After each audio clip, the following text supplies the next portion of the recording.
There are many shelters for cats and dogs, but not many for farm animals. With Catskill Animal Sanctuary, Kathy Stevens and her team give these animals a second chance at a happy life. He'd grown up on a farm and moved in the South and moved to Boston for graduate school, became an English teacher, was invited to become a high school principal, and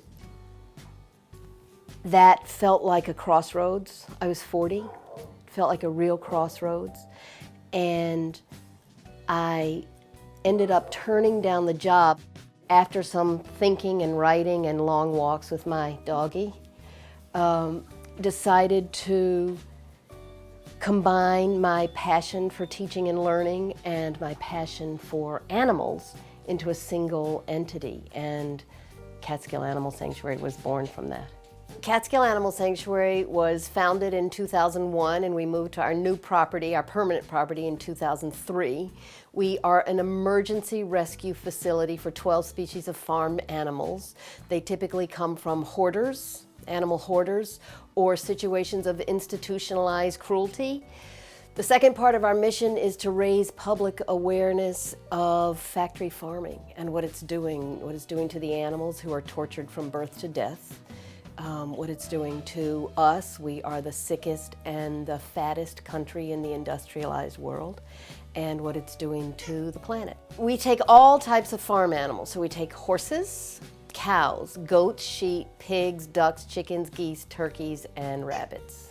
We've had to name 3,000 animals, and we have a rule that you can't repeat names, so it gets a little challenging after over 3,000 animals. We have an active adoption program, but there's very little demand in this country for a pet pig or a pet cow or a pet rooster. Or a companion 35-year-old blind horse, right? So theoretically, most of our animals are available for adoption, but in fact, only some of the species are adopted very frequently, and then a smaller subset is that it tends to be the younger, healthier ones. If you look at the trajectory of American history, we have over time become a more compassionate people. We were a culture that enslaved human beings. We were a culture that used child labor. We were a culture that denied women certain rights, homosexuals certain rights. We have moved so quickly toward greater compassion. We need to embrace the animals in that circle of compassion. When Push Pause returns, Stevens discusses the problem of animal hoarding and the harm it causes the animals forced to live in those conditions.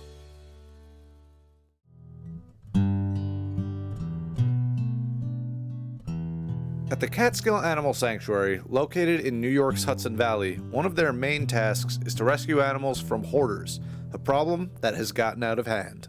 Hoarders are people who have a compulsion to collect animals regardless of their inability to care for them. They typically have dozens, if not hundreds, of animals on the property, and almost to a person, we've dealt with close to 20 hoarders since we started. Taking animals from a hoarder is by definition pretty extraordinary, because from a psychological point of view, the question comes up of how broken is a person that it's normally a woman, can subject scores and sometimes hundreds of animals to that degree of suffering. Hoarding is epidemic in the United States. I have a new book out. It's called Animal Camp: Reflections on a Decade of Love, Hope, and Veganism. There's a chapter in here on animal hoarding. It is epidemic. It is everywhere you turn. There are, within half an hour of us, 5 or 6 animal hoarders. There's a terrible hoarder 1 mile down the road from us. Hundreds of dogs and cats in his house, goats, ducks, geese in a tiny little filthy hovel in his yard. And the laws on the books are not sufficient to deal with the problem. There is a lack of training, particularly at SPCAs, who are trained primarily to focus on dogs and cats. They don't necessarily know what to do when it comes to other kinds of animals. There's a lack of funding, there's a lack of political will, so animals are languishing at the hands of hoarders all over the country.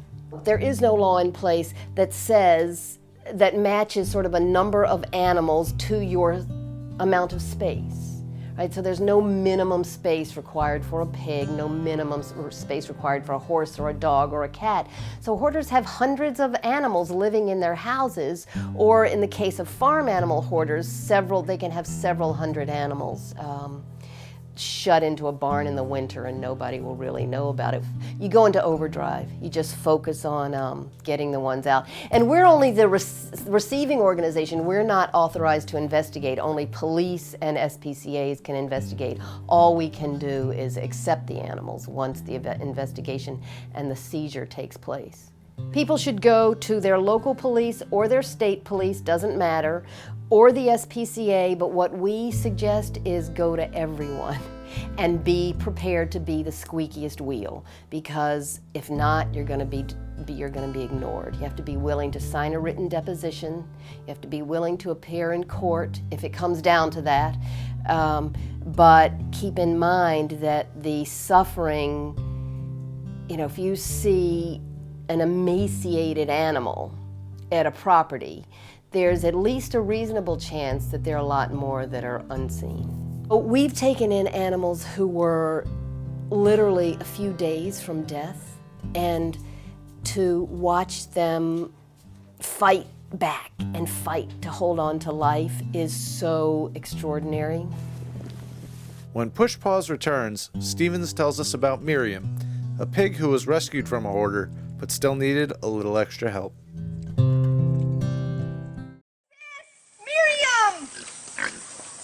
Hi! Hi! Miriam is a little pig with a big heart, but when she arrived at Catskill Animal Sanctuary, her fate was uncertain. So these pigs, including Miriam, came along with 8 goats from an animal hoarder, and came in like they always do. Infested with parasites, very long hooves, dehydration, and severe underweight. So we noticed that 2 pigs were identical in size. We assumed they were siblings. 2 were identical in size. Miriam was about half their size. So we thought, okay, they can't be siblings because Miriam is just so much smaller. And Miriam wasn't growing, and she wasn't growing, and she wasn't growing. She wasn't putting on weight. And for a pig to lack an appetite is unheard of. And her affect was sort of diminished. Piglets are so exuberant. They're really a lot like puppies. They want to play, they're in your face, they get in trouble, they want to root around. And Miriam was growing more lethargic. So we did all kinds of blood work. We did every test that was available.